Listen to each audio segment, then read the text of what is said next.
over to you, Ruth. Okay. All right, hi everyone. Yeah, it's really nice to see so many people. Yes, I'm Ruth Cooper, and I'm a lecturer in psychology at Greenwich University, and I'm based in London. And we've got very nice weather here today, which is good. And I'm a board member of the IIPDW. I've just got to remind you of a couple of things. If anybody wants to turn on captions, there should be a CC at the bottom of your screen. I've been told to say they're automated, so they might not be super accurate. And also want to remind you that there's a chance to get together in a discussion session at the end of the day tomorrow. And the focus of the discussion will be what can we do to bring about change? And we're really keen to hear your ideas and experiences on that question. And Lucy is going to put the Zoom link into the chat and also email this to you just before the session tomorrow. And also at the end of the day today, there's going to be a screening of a training video about antidepressant withdrawal, which is made by Mark Horowitz and Stevie, who is one of the board members here. And so please stick around to watch that. It's very good. And then I'm just going to introduce our speaker. So our speaker today, well now, is Carina Håkansson. And she's the founder and leader of the Family Care Foundation for more than 25 years. She has a PhD in psychology and is a licensed psychotherapist, lecturer, and writer. She's also a co-founder of the IIPDW. So Carina will be talking about her experiences from the front line. So I will hand over to Carina now. Thank you, Carina. And yes, sorry, post your questions in the Q&A box, and I'll be kind of going through those at the end of the speech and asking Carina questions. Okay. Thank you, John and Ruth. I'm very happy to be here today with all of you, and happy to know that more and more people from all over are engaged in the critique of the increasing use of diagnoses and psychiatric drugs. It is of huge importance. Adults, but also children and young people, are diagnosed and prescribed drugs in a way that has never been before. As we know, this happens even though there is a huge lack of knowledge how it affects both individual human beings and society as a whole. The need for knowledge how to deal with withdrawal is urgent. Also concrete alternative available for those who need support during the withdrawal process. And when I say available, I mean not at least economically available. I'm especially worried to see that so many children and youngsters are labeled and medicated. Children become carrier of issues that rather have to do with social, political, economic, and relational factors. We know that children in care are having far more diagnoses and are using far more drugs than children in common. We know that school situation matter, as also family conditions. We know that psychiatry has very poor outcomes and is mainly based on a medical paradigm. Still, there are very few available alternatives to psychiatry. As supervisor and lecturer, and in daily practice as a psychotherapist, I recognize how children and teenagers often describes by individual diagnoses, even though it is obvious that both relations and contextual factors are very poor. Human beings depend on each other. We influence each other's world. It is an old and well-known knowledge. The Danish philosopher K.E. Løgstrup describes the experience of holding another person's life in your hands and the responsibility that comes with it. He writes, the emotional significance of the metaphor grows out of the contrast in the relationship to which it refers, namely, that we have the power to determine the direction of something in another person's life, perhaps merely his mood, or in an extreme case, his destiny. The words we use make an impact. As we all know, words can be strengthening, but it can also be devastating.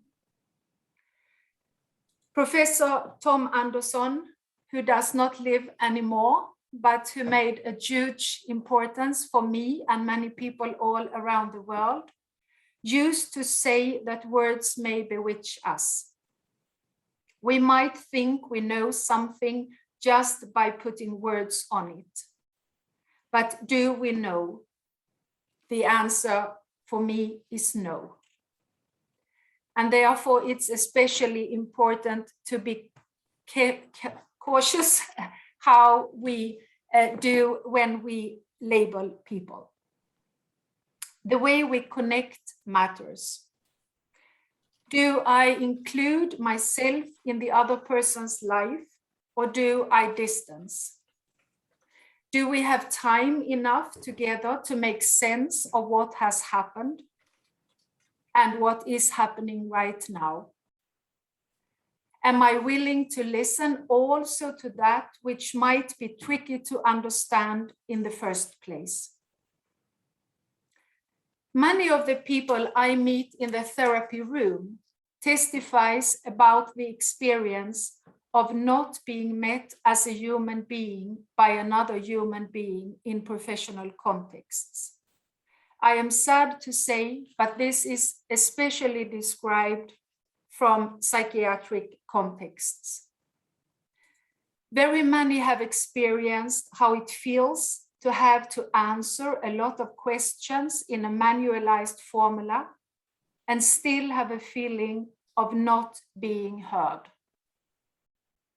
It felt as if I was my diagnosis, someone says. It was as if they had already decided what was wrong with me, another says. I was never met on an eye level is something that very, very many, both young people and adults, tell about.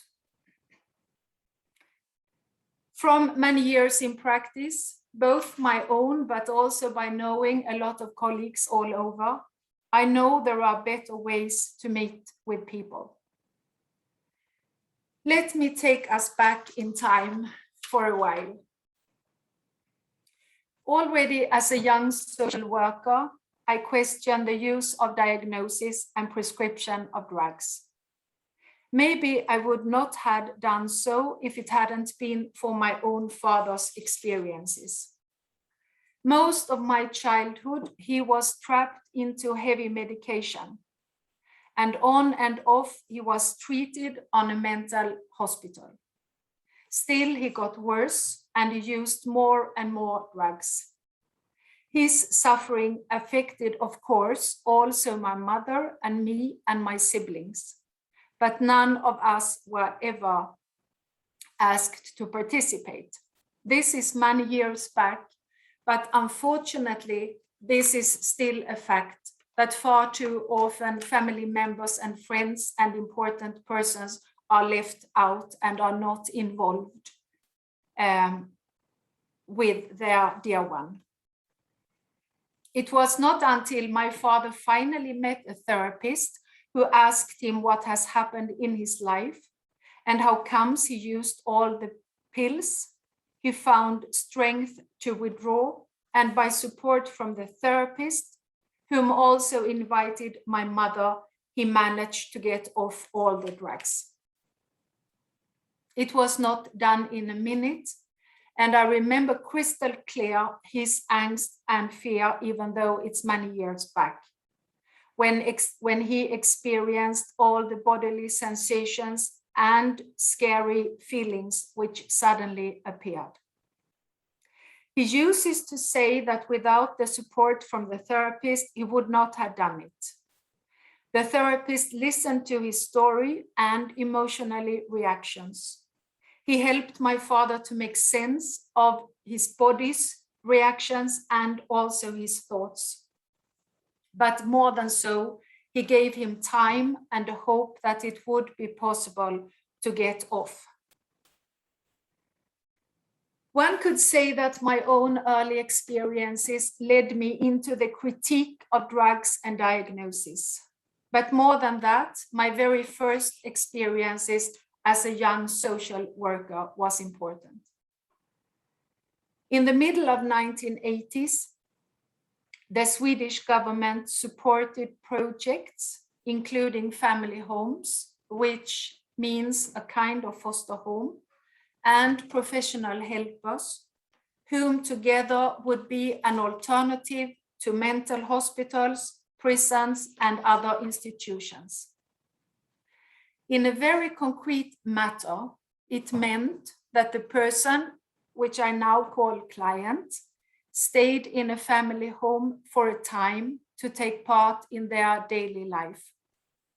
And at the same time, the person who stayed in the family home, but also the family home, were supported by some professionals.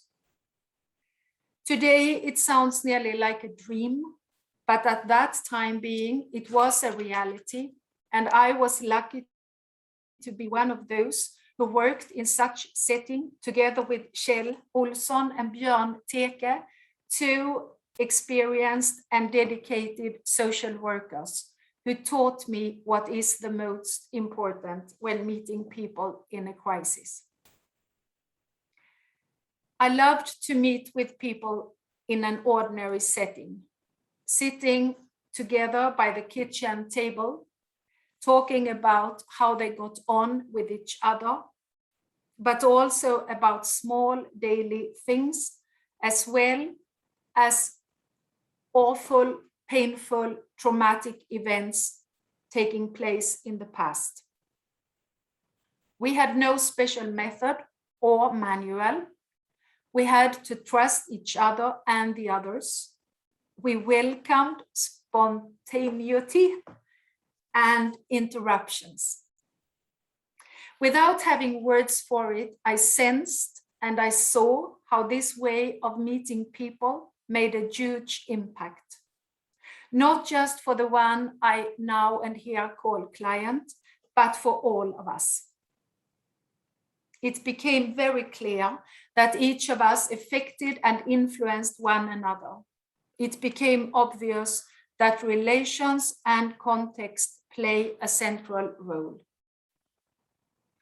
With my own eyes, I could see that people who used to be described by diagnostic terms, most often in a stigmatic way, now became something else, and how they, by support from those of us around, could withdraw from their medication, often used many years back in time. I never hesitated to be part of withdrawal at the time being. Maybe I was too naive. Maybe my own experience played a too central role. Anyhow, it worked. People got better, not all, but very many. So much so that I decided to continue. To make a long story short, this early experience led me to start Family Care Foundation in Gothenburg, where I worked together with clients, their families, family homes, and other professionals for 25 years. I was happy to lead an organization in which we met people without using either psychiatric diagnosis or drugs.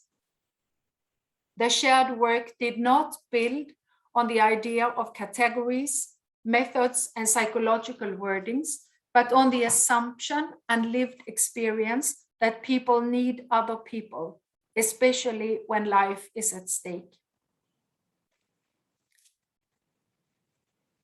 In some of his books, Tom Anderson, whom I mentioned before, describes some essential crossroads in his professional life and how these crossroads influenced his life and work.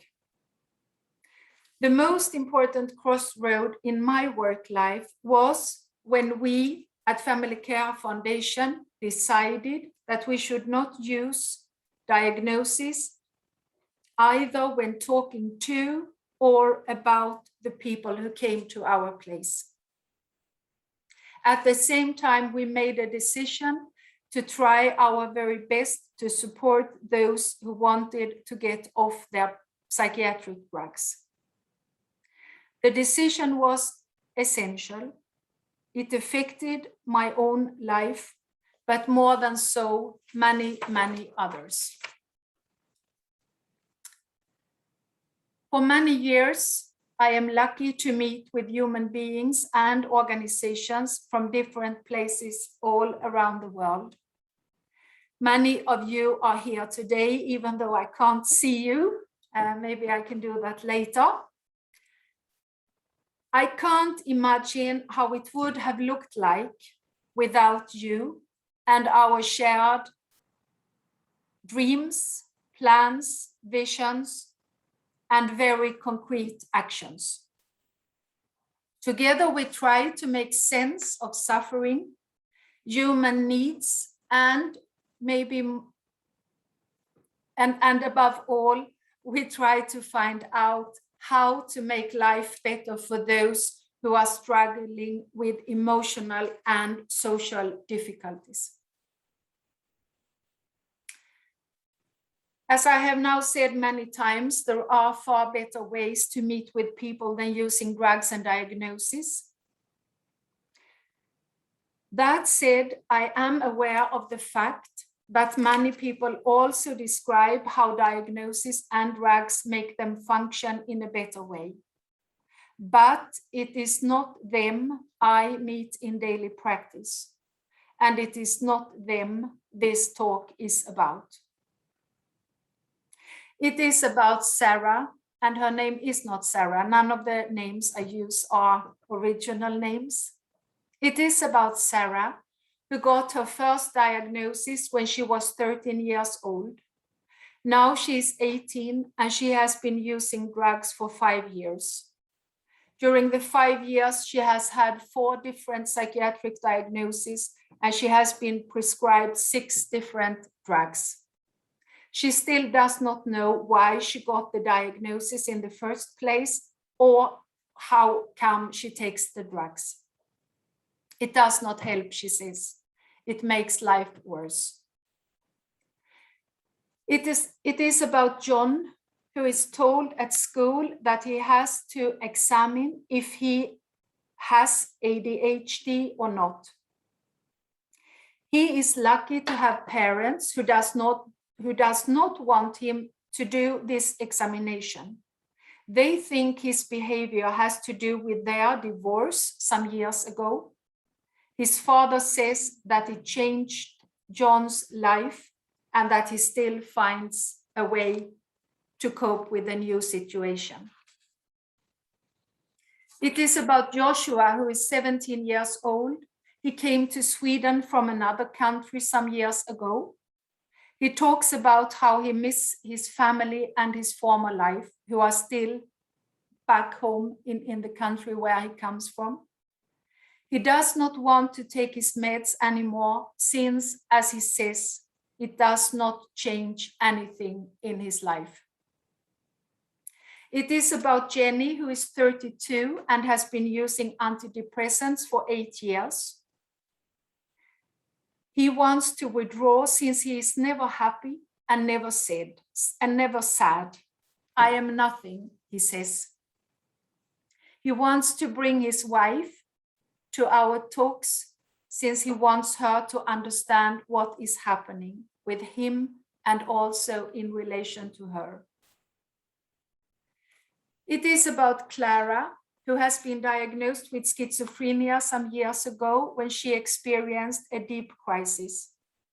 She is using drugs, but she wants to quit. She is also terrified what will happen when she withdraws. It has to go very slow, she says.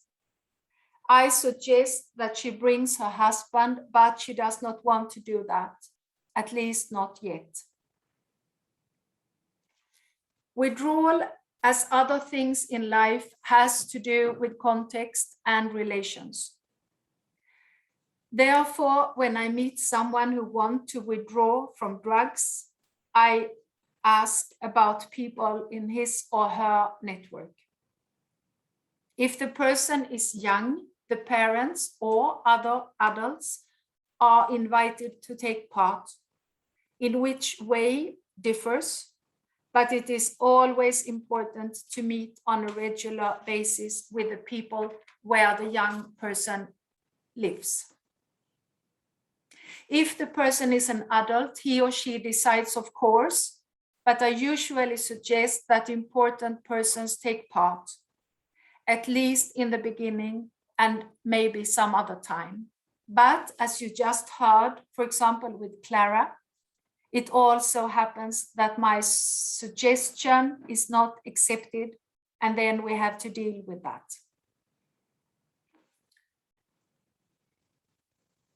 From my experience as a psychotherapist and from my own life, I know the importance of meeting someone who stands by your side when life is at stake. To be part during a withdrawal process means at times to expose oneself for difficulties. For me as a therapist, and of course for my family members and friends.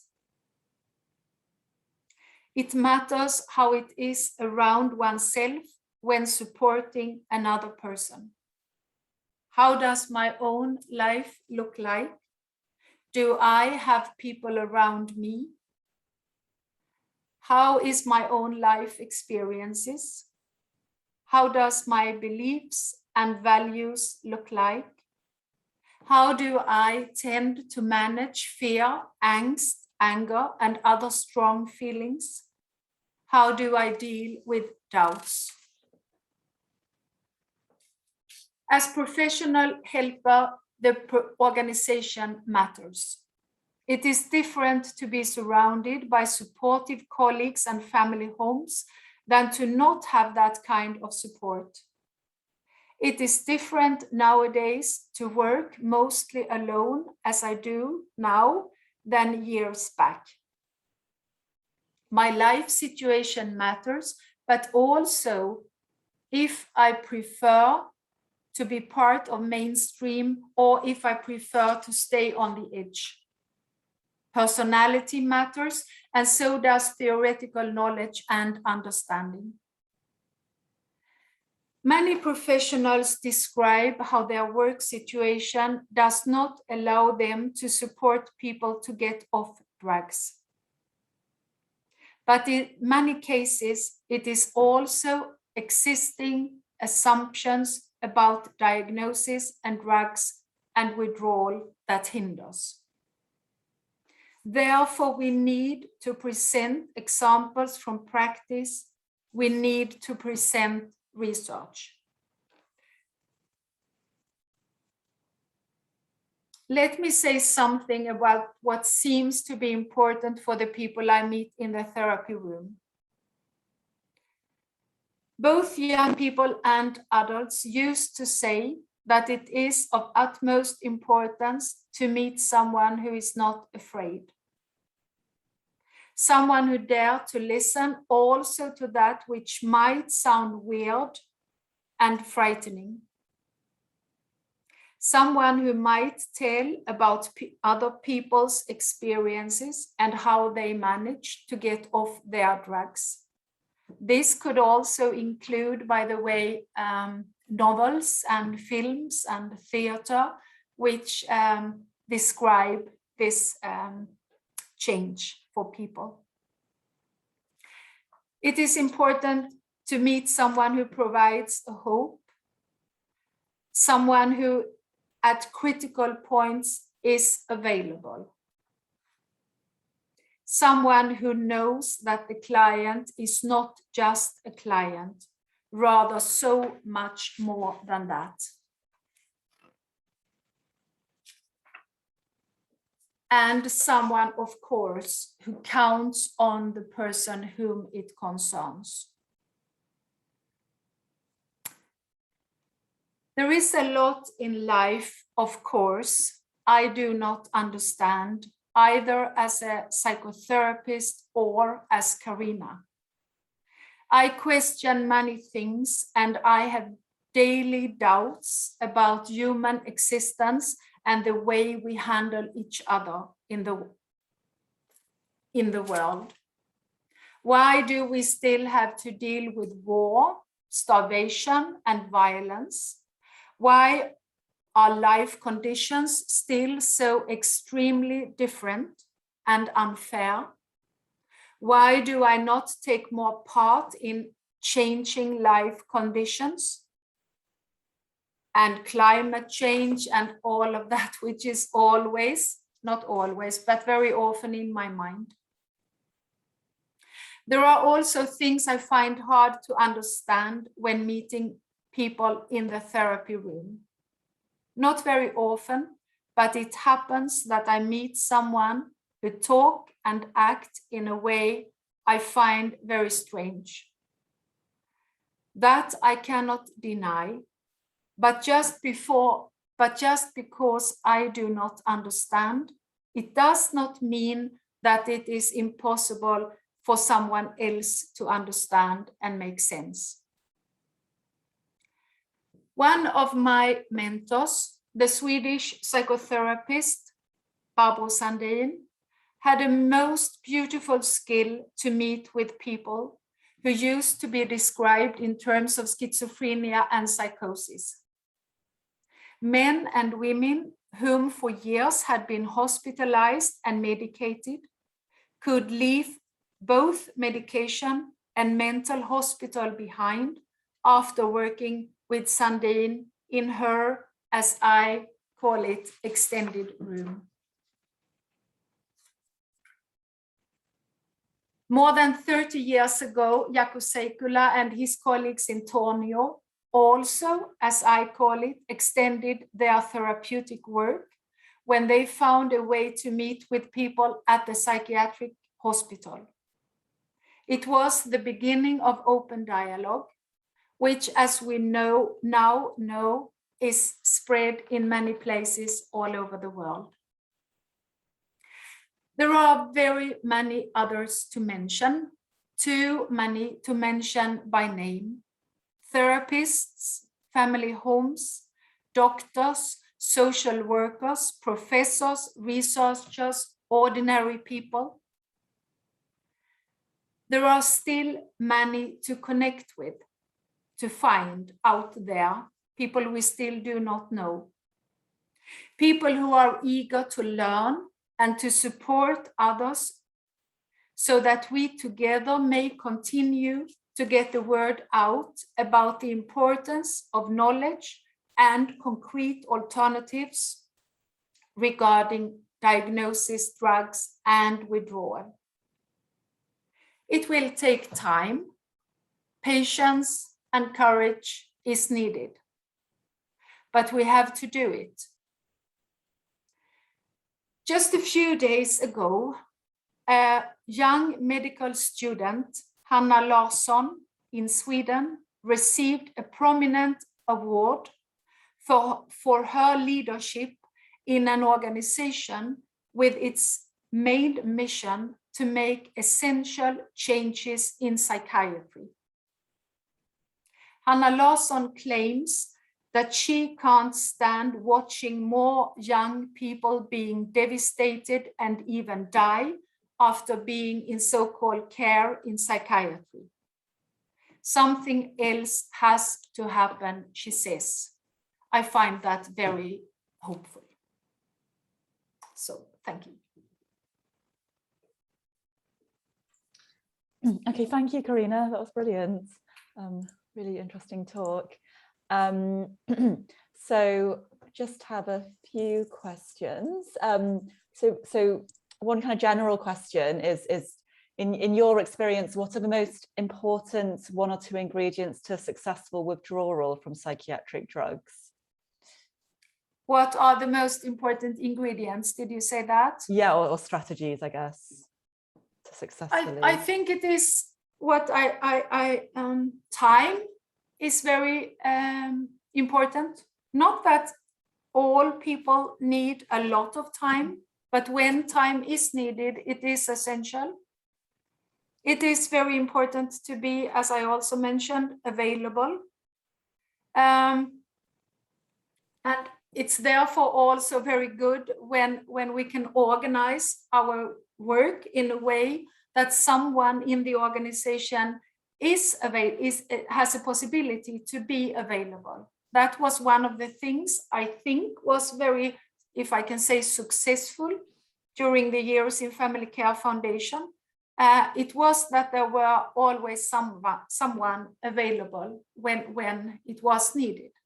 And then I also think that what I mentioned, to not be afraid, and to try not to be too fast to define what is this about, but to try to wait and to see what is this about, to try to make sense of what happens together with the person whom it concerns. That's my, because as all of us know, when something happens, a feeling or a thought or something in the body, even worse, that we have no idea what is this about, it's very important to have a possibility to talk about it with someone who has time and is willing to listen to that. And maybe sometimes also to have some kind of explanation, or at least what I find extremely helpful is all the people who live in my body, if I can say, the people I have met over the years, who are very helpful in the meaning that I also can say that I remember when I met a woman, blah, blah, blah, she describes something similar to what you say right now. Does it make sense? Mm-hmm. Yeah, okay, thank you. So someone's asked, what is preventing us using the family care system in the UK? So I guess kind of, yeah, extending this. I mean, I know there is a open dialogue. They've kind of introduced that in certain places in the UK. I don't know if you have any thoughts on kind of barriers to using this kind of system in, I guess, other countries.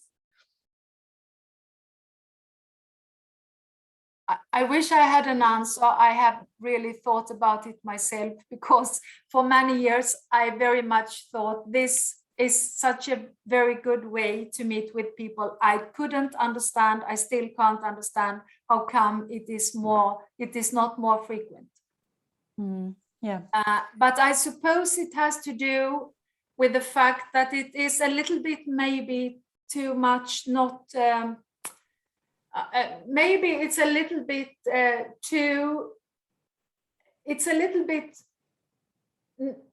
it's not so professional, if I can say. I mean, it's built on other assumptions and ideas, and at some extent also maybe some other theoretical understanding than many other professional educations and trainings. Maybe, but I'm hopeful. I think it will come. Mm-hmm. Okay, thank you. How can treatment teams be persuaded to kind of think about context more instead of these kind of more individualistic approaches, so kind of leading to just giving people drugs?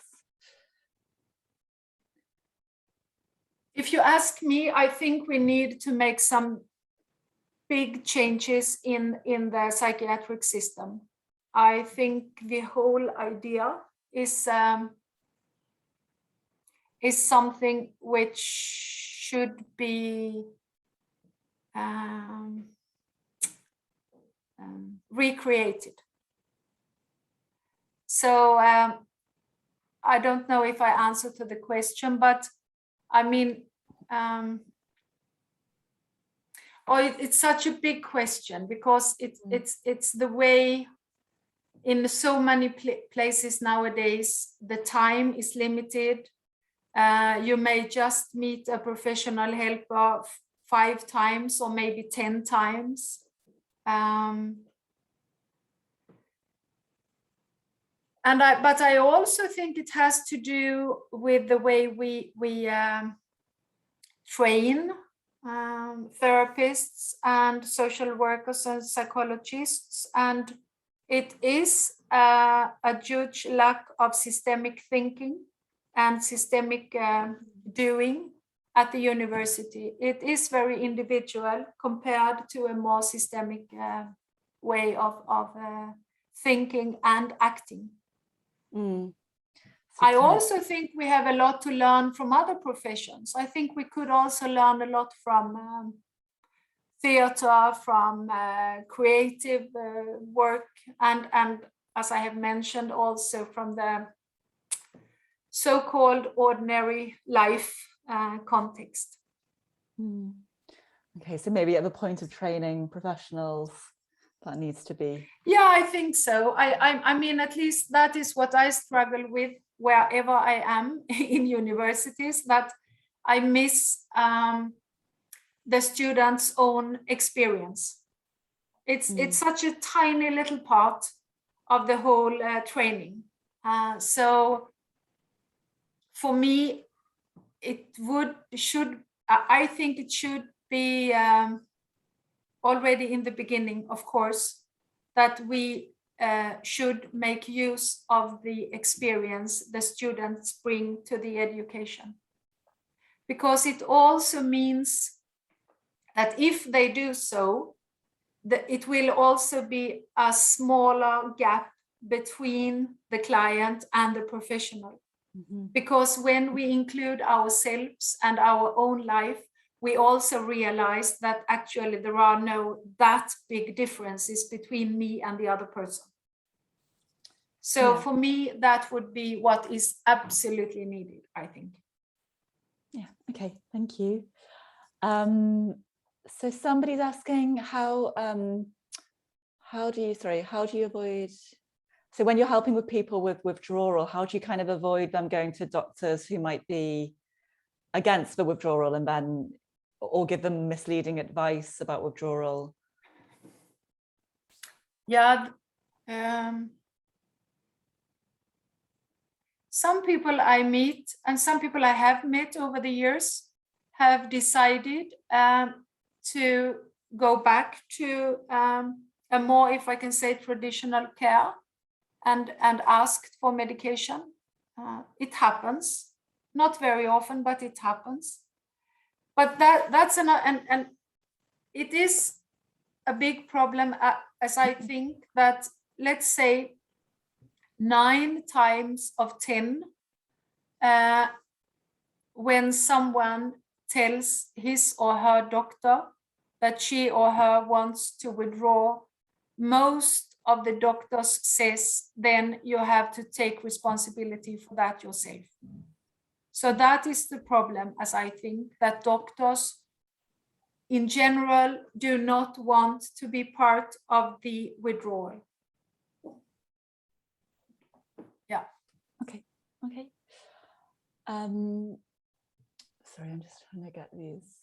So somebody's asking a question about insurance. So is your approach private, or is it covered by the government?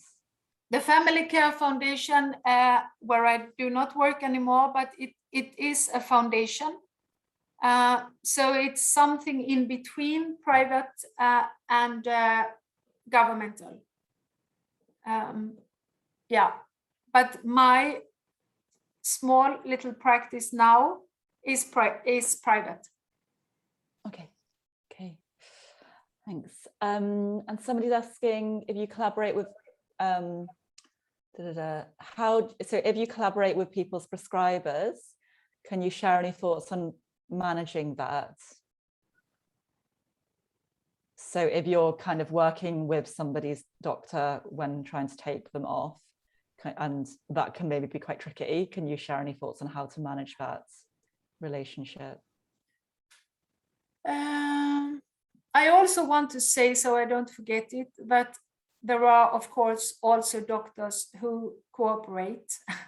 And when that happens, it is very good, of course. I have a lovely example of a JP. You say GP? Oh, GP, yeah. Yeah, who a young man who came to me, he wanted to get off his antidepressants. He had been using them for many years. He was only 22, but he had used them for 6 or 7 years. And his doctor took a very good and big part in this. So we met regularly, the three of us. But most often I do not see the doctor, which is sad. And it had been much better if we could have done it together. But that is not so very easy to do. And this is also because pretty often people reach out to me to ask, do I know some doctor who can help them, support them withdraw their medication? And I am very sad to say there are very few that I know. There are some, but the people I know have most of time so much to do, so they cannot meet with more people. This is such it makes me nearly speechless, because this is what is the problem. There are so many people who would need a place where they can have support. Sometimes medical support, of course, but also someone to support them more emotionally or psychologically, or what I have talked about. But there are nearly no places like this existing, especially not if you have no money to pay. I mean, people who can pay for can always find a good psychotherapist. And even though not all psychotherapists are willing to support withdrawal, there are therapists who are willing to do that. But most of the time, it costs a lot of money. So that's, I think, one of the biggest challenges, to establish places which is economically available for people. Okay, yeah, so money can be a barrier, which is a shame. It is a barrier, I think so. I mean, it is. Okay, and somebody was asking if you think that doctors, or I guess when you don't go to kind of specialist withdrawal service, do people often get tapered too fast off for drugs, and does that cause problems? Yeah, that's what I hear. People I meet, what they say is sometimes as I just said, many people say that when they ask their doctor to help them to withdraw, many doctors say that if they want to withdraw, they have to do it themselves. There are also many people who say that the doctors have no clue how long time will it take. And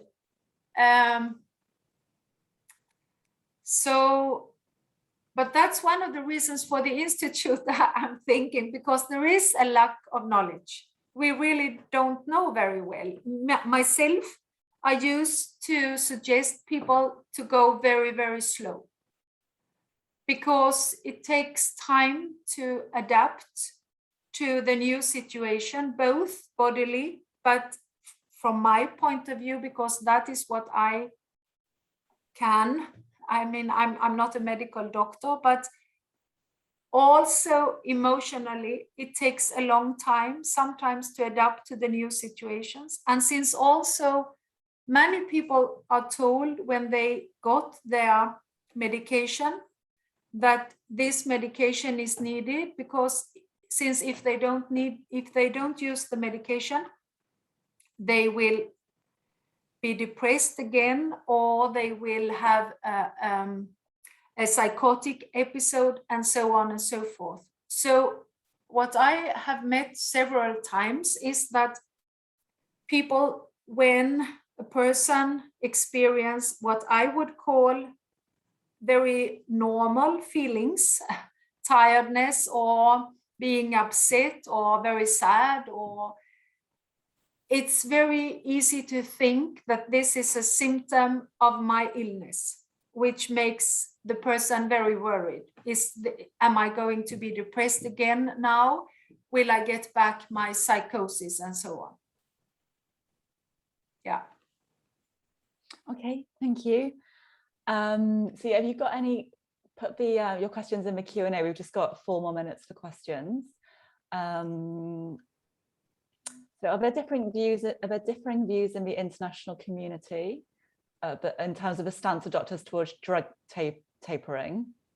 Yes, so they're saying in Germany, seemingly there's several outpatient clinics led by doctors for tapering drugs. I mean, I imagine it is the case that some countries have, but better services for this than others. I mean, we'll hear, I think tomorrow we'll hear from Magnus about what's going on in Norway and the drug-free services. But yeah, do you have any thoughts on that? If there is differences between countries, I'm not an expert on that. I just know that Sweden is not in the front.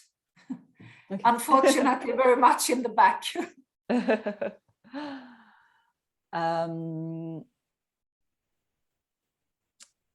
Okay, sorry, see if there's any other questions. We can't respond to kind of individual questions about advice, how to come off your own drugs, unfortunately, just only kind of general general questions. Yeah, so sorry that we can't kind of recommend services or individual tapers. Oh yeah, somebody asked, what do you do? So often, somebody said they often will have somebody wanting to come off the drug, but the family strongly disagrees. And how do you kind of deal with that? I think it's pretty usual, I think, especially when it comes to young people and children, that the parents have been told by other professionals that medication is needed. And that is, of course, a dilemma. Therefore, I used to try to inform about the kind of knowledge that I myself have gained over the years. I used to tell about other people's experience, about research I know about. And I must say that information is important. And what I mean by that is that it might take some time. It may take some time, but on the other hand, it's not I don't want to sound as if I am the one who decide for other people to withdraw, because that's not the fact. That is not what I'm there for. I mean, but when it comes to children and young people, I feel a responsibility to try to be a voice, because they have not at all the same possibility as grown-ups have to say no to medication. So therefore, I write articles. I have written some chapters in books. I have written my own books at times where I try to describe this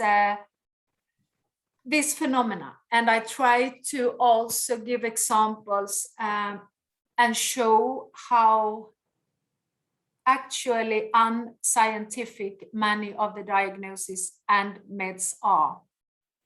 Mm-hmm. But this is a struggle all the time. That's why our institute and other people are extremely important, because without each other, it would not have been possible. I don't think so. As we know, it's a strong community who I think would define what I say as rubbish. Oh. Yeah. Yeah, that's quite it's a widely kind of contested field, isn't it? Yeah. Yeah. Okay. Well, that's, yeah, I mean, yeah, data and evidence is very important when trying to talk to I somebody think or so. whether they should withdraw or not. For me, it is not enough to work on an individual level in the therapy room. There are times, I must confess, when I really wish I could just be in my own therapy room together with the people I meet there. But I feel a responsibility to share the experience I have gained over the years with other people. Okay, thank you. So we're going to take a break now. It's 4 o'clock. So I think that's we can't answer any more questions, unfortunately, but the next talk you'll have the opportunity to answer more questions. Ask more questions. And I should remind you that the training video that's going to be showed at the end of the day does give some kind of strategies for coming off antidepressants. So do stick around to watch that. It's a very good video. So we are going to be take a 30-minute break now and come back at 4:30 p.m. where Robert Whittaker will be giving a very interesting talk about what's wrong with psychiatric drugs. So thank you so much for thank you so much for talking, Carina, and thank you everybody for your brilliant engagement and questions. It's really wonderful to see everybody here. Okay, thank you. All right, so see you back here at 4:30 for the next talk. Thank you, everybody. Thank you.